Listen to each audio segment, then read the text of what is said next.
Are you the next millionaire? Coming up, I'll tell you how packed gas stations like this one in Georgia were with people trying to get the winning tickets. Well, right now, police are still looking for this man. He is described as African-American, 6 feet 2 inches tall. This is the problem right here. Many grocery stores in Birmingham look like this old food fair in downtown, with closed doors and boarded up windows. Well, as you can see, the main issue here has been downed trees. Trees fell on homes, cars, and some are still blocking roads in this area. Right now, the only light that we have, of course, are the lights to our live shot. And right down the street, we have the fire truck from the help that they were receiving earlier today for the fire. But other than that, it is pitch black out here. A lot of recovery and a lot of damage to clean up. As you can see right here, we have aluminum siding just almost partially wrapped around this flagpole. And if you follow this flagpole all the way up, you can see that it's snapped in half and on top of the roof. And if you take a look to the right of me, you have what were enclosed classrooms. You have the windows blown out. You have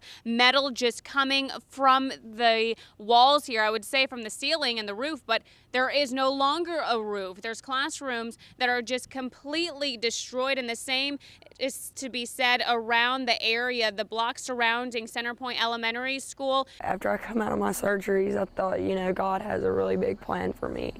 I made it through a lot. This morning when I came here and I seen it, I just sat down and I said, what did I do so bad that I'm just being punished for? Tanya Bentley left at her wit's end, standing by what's left of her home as a small fire continues to burn.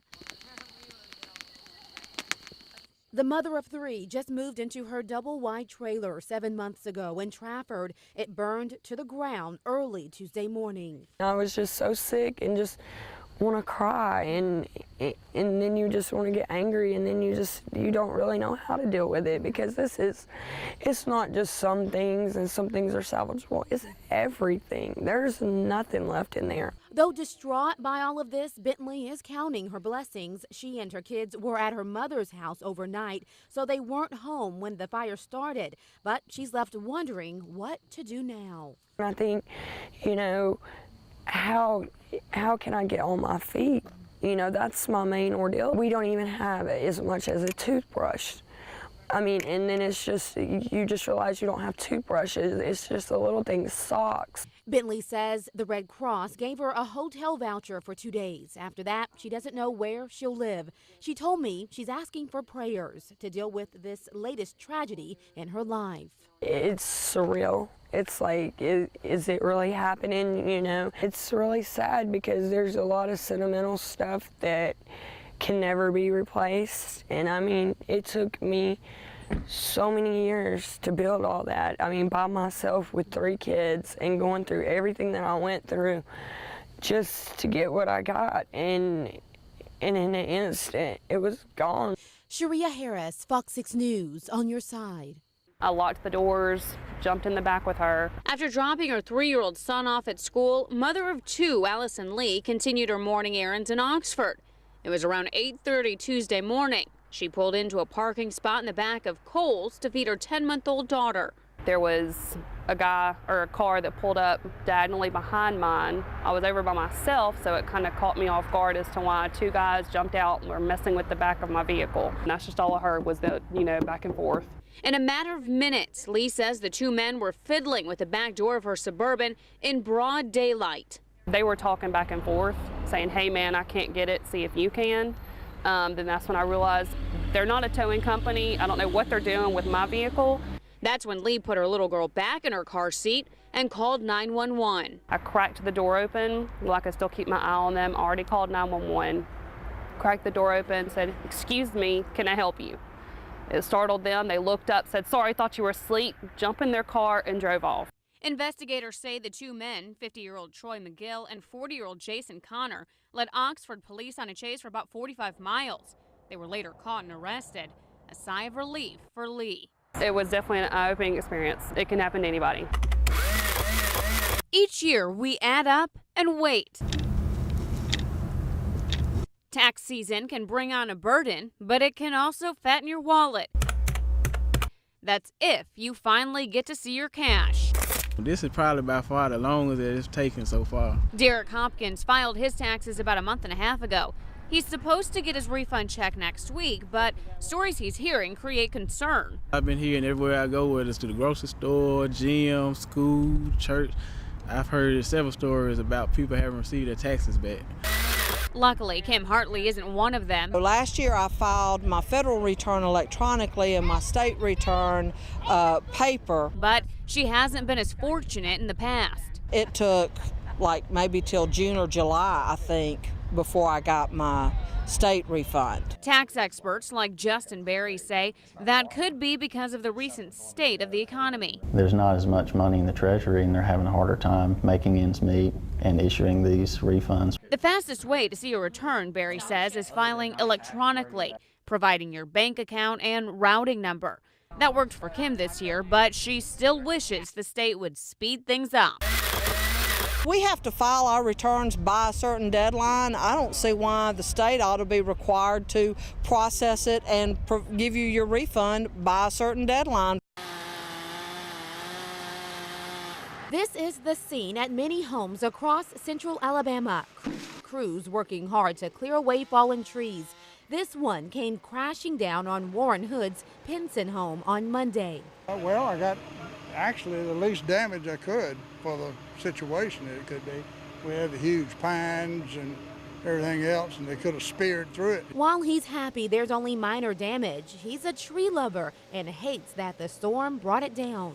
It's a beautiful fall tree. It's a sourwood, and it turned scarlet red. And I guess it probably should have come down earlier. This is the fourth job of the day for Allen Tree Service. This one right here took us about 2.5 hours. Foreman Raymond Alston tells me this one is small compared to the others they've removed since Monday. While the whipping wind uprooted most of the trees, all of the rain made matters worse. The ground's wet and there's not enough roots down in the ground, and they uprooting. That loud sound will be heard in neighborhoods through the week. These pictures show an excited group of Hillcrest High School seniors. One last chance to share good times and memories with friends at prom. Little did they know, hours after these photos were taken, they would all be stood up. Everybody was just kind of, wow, like, you know, what happened? And then we tried to call them and contact them, but the line was closed and no one was answering. The plan for Carson Carlisle and 35 of his classmates: go to prom and end the night on a party bus like this. Kirsten Freeman's daughter was among the crew. She helped book the bus with a Nevada-based company called Party Bus Charter Dispatch. We talked with them, got the time set, and had to send in an initial deposit to reserve the bus. Students paid up more than $1,600. Kirsten got the confirmation and even signed a contract with the company. They followed up with her by email 2 weeks prior to prom night, a sign that gave Kirsten the comfort of knowing everything was running as planned. But Friday night, I came to check on it, and when I got here at 10, I didn't see it, and I started walking up and down the street looking for it. It was an hour and a half later when students, waiting on the curb, knew the bus wasn't coming. Well, I'll definitely never forget it, although, I mean, I wish I could have remembered it a different way. Yes, it was a memory that we experienced together. It wasn't the memory we wanted to have, but it was fun. The hours, you know, they're a little bit more aggressive. Aggressive and fast. And their bite is just as bad as their bark. Suki, a Belgian Malinois, and Drago, a German Shepherd, are former military dogs, training to be the newest additions to the Coleman Police Department.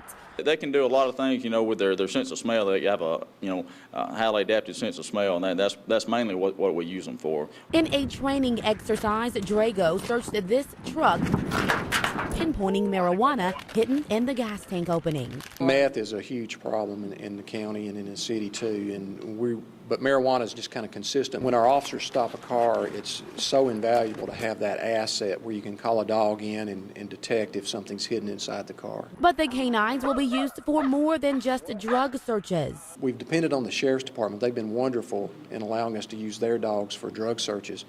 But these dogs are going to be dual trained. They can do drug searches, tracking, evidence recovery, apprehension. Tackling crime is one of the K-9's jobs. Public safety is another. We can also use them for search and rescue.